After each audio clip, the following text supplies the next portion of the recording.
जिसको अक्षय नवमी भी कहते हैं। कब है? जम के बोलो जरा। कल। आज गोपाष्टमी है, कल आंवला नवमी है। और आप सबसे निवेदन करूंगा कि आंवला नवमी के दिन शाम के समय पर आंवले के वृक्ष के नीचे घी का दिया लगाकर कनक धारा स्तोत्र का पाठ अवश्य करें। नहीं आता हो तो मोबाइल पे उसको सुने, पर एक बार आंवला नवमी के दिन आंवले के वृक्ष के नीचे कनक धारा स्तोत्र का पाठ चाहे संस्कृत में चाहे हिंदी में करना चाहिए। उससे साल भर लक्ष्मी की कमी नहीं आती और आनंद का अनुभव करो। एक कितना सुंदर संवाद यहां पर लिखा हुआ है। देव उठनी एकादशी के दिन भगवान उठेंगे और देव उठनी एकादशी के दिन भगवान उठकर अपना कार्यभार भगवान शंकर जी से लेंगे। उससे पहले ऐसा नहीं है कि केवल देव उठनी एकादशी पर भगवान उठेंगे। आज जब आंवला नवमी का दिन आया और भगवान नारायण ने शयन करते करते अपनी करवट को थोड़ा सा बदला और बदलने के बाद भगवान की अर्ध निंद्रा हुई और नींद थोड़ी सी जागी और जागने पर लक्ष्मी जी उनके चरणों के पास में विराजी थी और विराजते से लक्ष्मी जी ने भगवान विष्णु जी से निवेदन करा, मेरे मन का एक संशय है, मैं आपसे कहना चाहती हूं।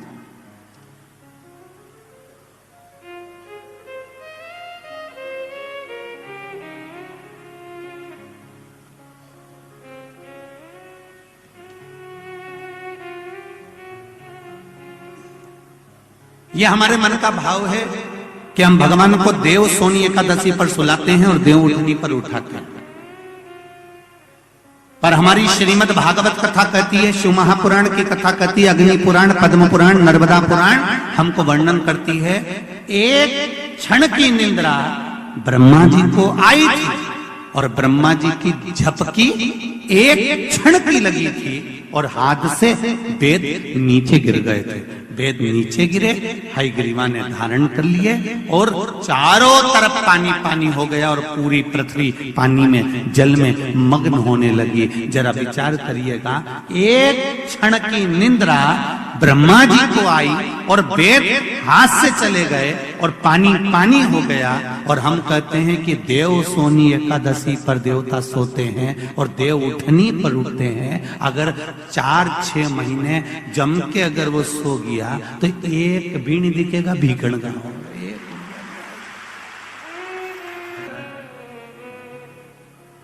ये सोने की तो भगवान की लीला। अगर सही तरीके से देखा जाए तो मेरा परमात्मा कभी नहीं सोता, वो तो हर पल, हर घड़ी, हर क्षण आपके लिए तत्पर बैठा रहता है। आपने आवाज लगाई और वो भागा।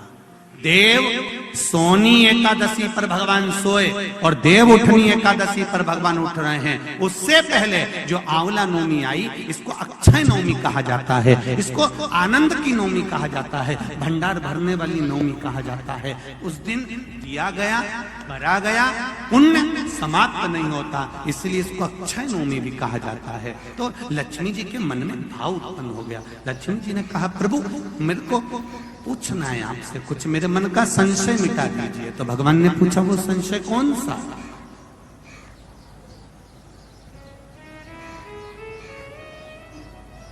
क्या संशय है आपका?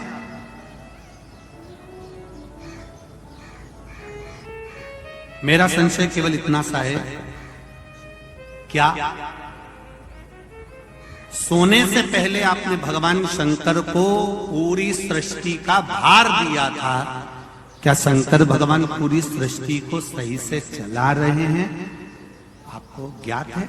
भगवान विष्णु बोले, हाँ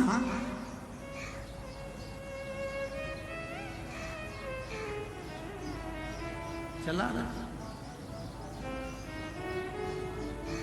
संशय मिटा दो। भगवान ने कहा, कौन सा संशय? मुझे थोड़ी सी परीक्षा है। अभी तक नारायण भगवान करवट लिए थे, आज नारायण भगवान सीधे होकर पूछ रहे हैं, परीक्षा आपको लेना है? हाँ, लक्ष्मी विचार कर लेना। लक्ष्मी तुम्हारे मन में क्या शंकर भगवान के प्रति भेद उत्पन्न हो रहा है? शिव जी के प्रति भेद उत्पन्न हो रहा है? मेरा एक निवेदन, पूर्ण श्रोता भाइयों से निवेदन है, शंकर भगवान पर कभी भेद उत्पन्न मत करना। क्या शिव जी को जल चढ़ाने से ऐसा होता है? क्या बेलपत्री खाने से ऐसा होता है?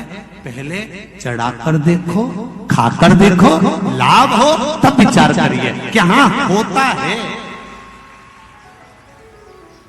को हम अपने जीवन में उतारें कि आंवला नवमी के दिन आंवले के वृक्ष के नीचे कुछ खाने का नियम क्यों है?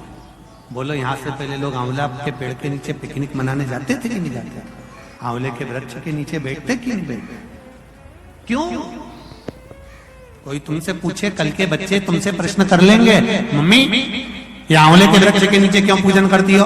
आंवले के पेड़ के नीचे क्यों जाती हो? आंवले के वृक्ष के नीचे पिकनिक मनाने क्यों जाना चाहिए? आंवले के वृक्ष के नीचे कुछ क्यों खाना चाहिए? आंवले के नीचे बैठकर दीप क्यों जलाना चाहिए? आज के बच्चे, जो विज्ञान का युग है, इस विज्ञान के युग के बच्चों को विज्ञान के साथ जोड़कर बताना पड़ेगा आपको कि आंवले के वृक्ष की महत्वता क्या है।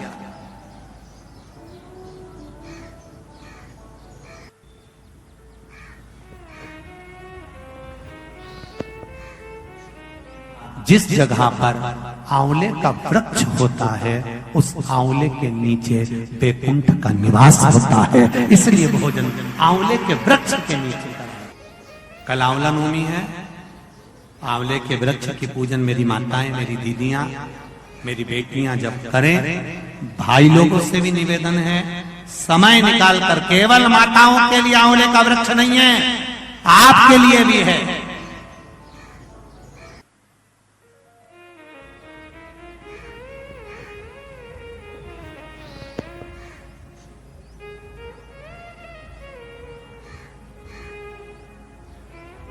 और मेरी माताओं से एक निवेदन, आंवले के वृक्ष के नीचे पूजन करने जाओ, रे पत्ती भी अगर पड़ी हुई है तो उसको भी थोड़ा सा उठा कर लिया ना।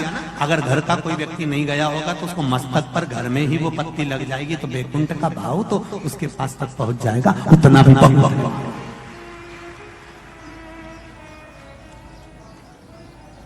हमने मारवाड़ में देखा है कि आंवले के वृक्ष की पूजन करते समय माताएं आंवले की छाल का भी स्मरण करती है। अपनी चीटी उंगली अंगुष्ठ से मारवाड़ी माताएं उसको भी अपने पल्लू में लेकर आती है, दीप प्रज्वलन करती है, उसको अलमारी में लाल वस्त्र के अंतर्गत तिजोरी में रखती है। क्यों? क्योंकि वो बैकुंठ का एक हिस्सा, बैकुंठ का एक भाव। ब्रह्मदेव करें आंवले के वृक्ष के नीचे शंकर भगवान भोजन कर लें तो बैकुंठ के भोजन का फल मिलता है। बैकुंठ के भोजन का फल, हाँ, लक्ष्मी जी ने उसी समय पर आंवले के वृक्ष के नीचे भोजन की व्यवस्था करी। शंकर भगवान भोजन करने के लिए बैठे, जैसे ही माता लक्ष्मी ने भोजन लगाया है, शंकर भगवान ने एक ग्रास भोजन को लिया, पाया और उठकर शंकर भगवान चले गए। थोड़ी देर बाद वापिस लौट कर आ गए, बैठ गए। पूछा महारानी ने, माता लक्ष्मी ने, मेरे शंभु, मेरे बाबा, मेरे भोलेनाथ, मेरे प्रभु कहाँ चले गए थे आप भोजन की थाली को छोड़कर?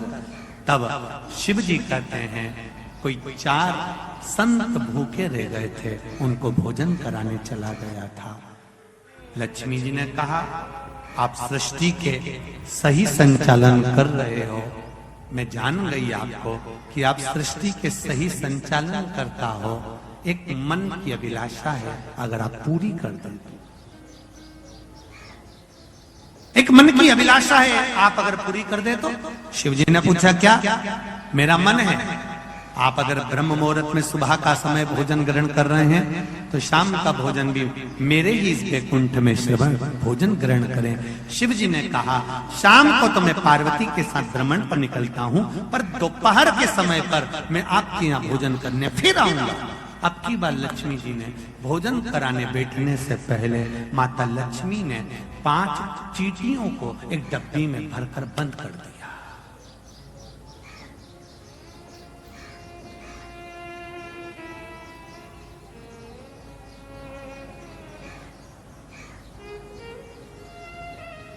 पांच चींटियों को माता लक्ष्मी जी ने डब्बी में बंद कर दिया। भर कर बंद करा।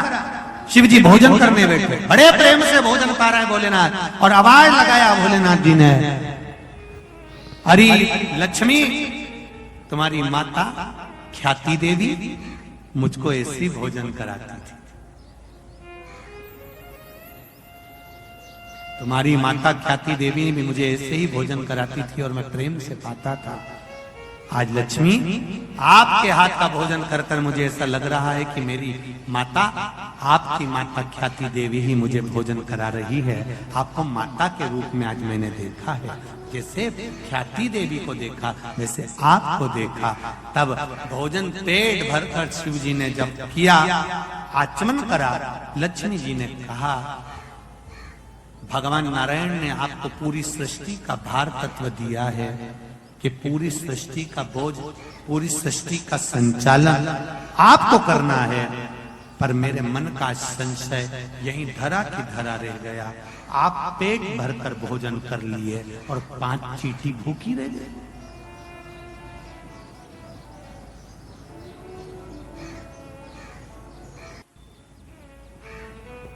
पांच चींटियां भूखी है। शिव जी मुस्कुराकर बोले, अरियो लक्ष्मी, कौन कहता है कि 5 चींटी भूखी? कहां है चींटियां? लक्ष्मी जी कहती है, डब्बी में मैंने चींटी बंद कर रखी। 5 चींटियां भूखी है और आपने भोजन किया।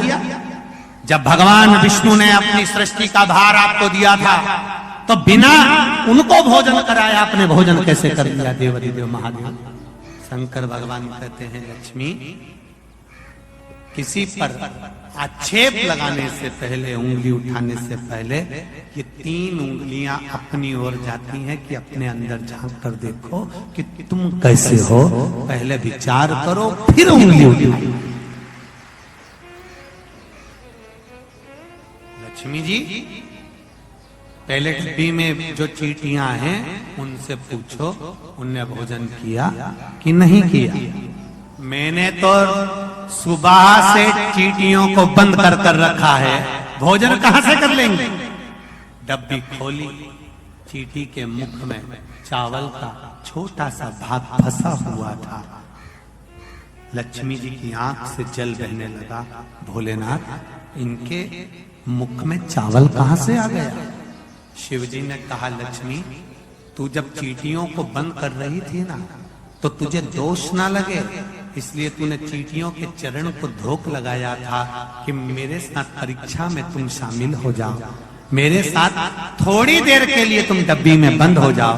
माना तुमको कष्ट होगा, इसलिए मैं सिर झुकाकर तुमको नमन करती हूँ, क्षमा मांगती हूँ। जब तू क्षमा मांग रही थी, तेरे कुंकू में जो चावल फंसा था, क्षमा मांगते समय डब्बी में गिर गया था। वो चावल चींटियों ने ग्रहण करा। वो अक्षत, वो चावल चींटियों ने ग्रहण किया।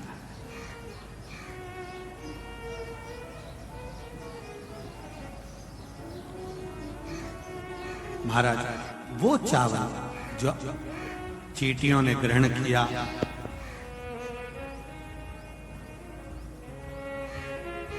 बस चींटियों का भोजन पहले हुआ है। लक्ष्मी जी की आंख से जल बह रहा और रो रही। क्षमा चाहती हूं, मैंने थोड़ा सा गलत सोच लिया, विचार कर लिया, आप क्षमा करें मुझको। शंकर भगवान ने कहा, लक्ष्मी जी क्षमा मत मांगो, एक काम कर दीजिए। क्या? बस एक कार्य चाहिए। अक्षय नवमी, आंवला नवमी के दिन जो आंवले के वृक्ष के नीचे दीप दान करेगा, शाम के समय पर संध्या काल के अंतर्गत, तो उसके घर में कभी संपदा की कमी ना हो। लक्ष्मी जी ने कहा, प्रभु आपकी आज्ञा, मैं स्वीकार करता, मैं स्वीकार करता।